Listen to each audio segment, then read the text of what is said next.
So as you can see, Rick is a lot of fun, and I very much enjoy working with him.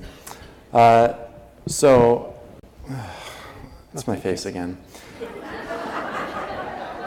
So what we're going to go over here in the last section. There's going to be I'm going to go over the bills submitted document, which is the salmon color document in your folder. I'm going to go over the supporting asks document, which is the green color in your folder. We're going to have 20 minutes of questions, and then I'm going to give some closing thoughts, and then you can do whatever you want. I will hang out up front for any remaining questions, but that's the order of the day. And so looking at the pink one, the first thing that I have to do is point out that there is actually a glaring omission in this document, and that is that I managed to let it get printed without the Market Choice Act, the Curbelo-Fitzpatrick bill.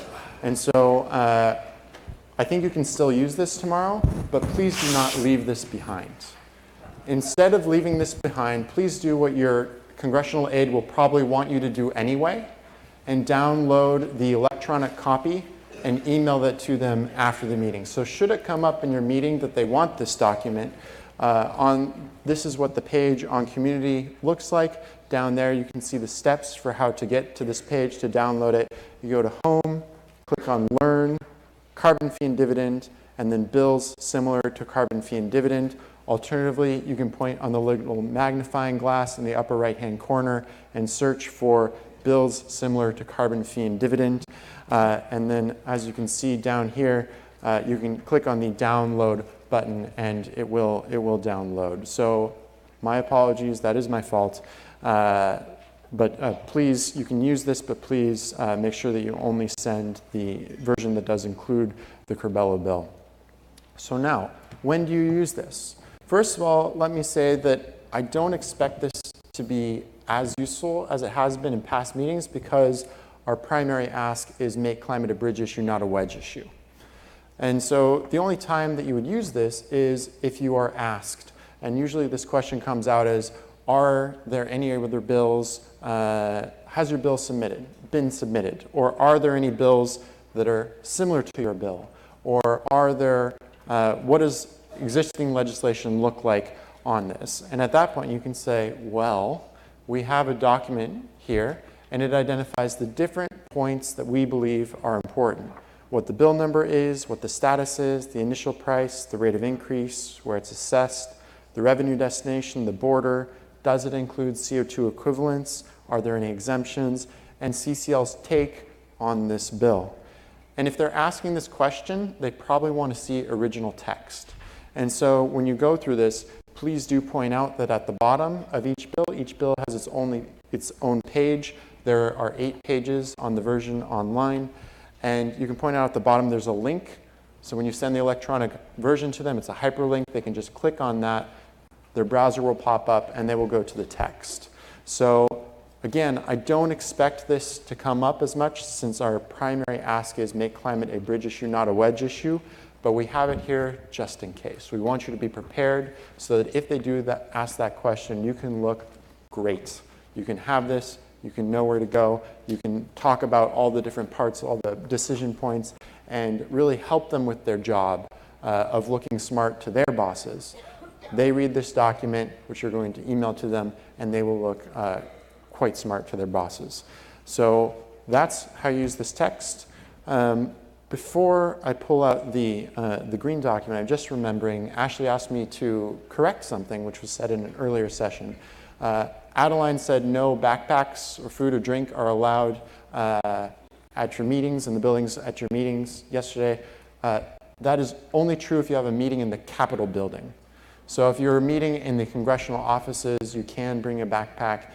You can bring, I've brought food, brought apples, and I think you can bring drinks. So we don't care about our legislators so much. We do care about the congressional building, I think is about Congress itself. So there really is a big difference in the security. It's really quite alarming. So anyway, that's the correction. So now we can get on to the green document. This is the supporting asks. Now, this document has not changed from June. And so because we knew we would be having a new main ask, make climate a bridge issue, not a wedge issue, and because nobody has made that their main ask before, we did not update this. So this reads, Tamara pointed out that it still reads, CCL's primary ask of Congress is introduces a report, bipartisan carbon fee and dividend legislation. We want it to be clear that's what we're shooting for long term, but our main ask tomorrow is make climate a bridge issue, not a wedge issue. So we recommend you stick to the main ask, but many of you may have come here with a plan. And as always, we trust you to know your legislators better than we do. We are relying on you to make the breakthroughs, to build the relationship. And if you want to have an ask that is not this, you can do that. And this is a document that will help you do that. Again, it's the same as the June version. And so this should be easy for you to look through and find the reference points, build out on the plan that you had existing. Some notes on this. In the new Congress, all bills and resolutions will have to be resubmitted. So we have this period. It's called the lame duck for a reason. And so it's scheduled for 4 weeks, but we've been hearing on the Hill that it may be as short as 2 weeks. And so after that, it might not make so much sense if you are pursuing a supporting ask to ask your member to introduce a bill. It might make not so much sense to ask them to co-sponsor a bill. You might want to tweak that to say, in the new Congress, when this is resubmitted, co-sponsor it. If they're already on it, talk to the lead co-sponsor about submitting it again, or if they are the lead sponsor,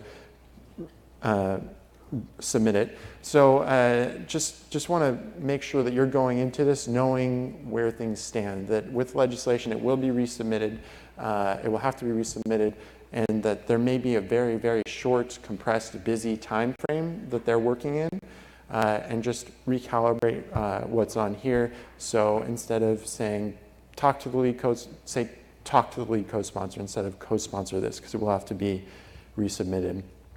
So again, we do trust you to know your member of Congress. This is like the June analysis. This is supposed to be a starting point. And so not only are we relying on you to build those relationships, we're relying on your judgment, we're relying on your creativity. And so if you want to make a supporting ask which is not on this document, you can. This is to get ideas flowing. However, that's only if you're a constituent. If there are no constituents in your meeting, you have to make the main ask. And the reason why you have to make the main ask is because there are constituents for that member of Congress. They're trying to take the relationship in a particular direction, and some people who are not constituents, they make an ask. It might seem reasonable, but it might be totally in opposition to what the group is trying to do. So if you are going in there, the main ask, make climate a bridge issue, not a wedge issue, that is going to be safe. So if there are no constituents, or if you're the only constituent and you haven't discussed it with your team, again, you should really stick to the main ask of make climate a bridge issue, not a wedge issue. That would be very disempowering for the constituents, and we want to avoid that. We want to do the opposite. We want to have empowerment. So again, I don't expect this green document to come up very much. I don't expect the salmon colored document to come up very much. We're including there just in case. We want to, we're crossing all our T's and dotting all our I's.